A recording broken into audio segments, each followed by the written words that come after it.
नाशिकमध्ये आदिवासी विकास विभाग, कला, क्रीडा, संगणक शिक्षकांनी अन्नत्याग आंदोलन केलंय। जिल्हा शासकीय रुग्णालयासमोर 4 दिवसांपासून आंदोलन सुरू आहे। कंत्राटी शिक्षकांची कायमस्वरूपी नियुक्ती करण्याची मागणी करण्यात आली। आदिवासी मंत्री आदिवासी आयुक्तांशी चर्चा करून प्रश्न मार्गी लावण्याचे प्रयत्न आहेत। आमदार सीमा हिरे यांनी या संदर्भातली माहिती दिली।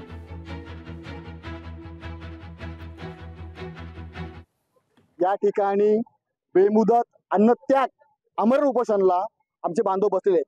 आमच्या मागण्या कला, क्रीडा, संगणक शिक्षकांचा शासन सेवेमध्ये समावेश व्हावा, नाहीतर आहेत ती कंडिशनला आम्हाला ऑर्डर मिळावी। तर शासन आम्हाला मदत करत नाहीये, हाणून पाडायचा डाव आहे असं आम्हाला वाटतंय।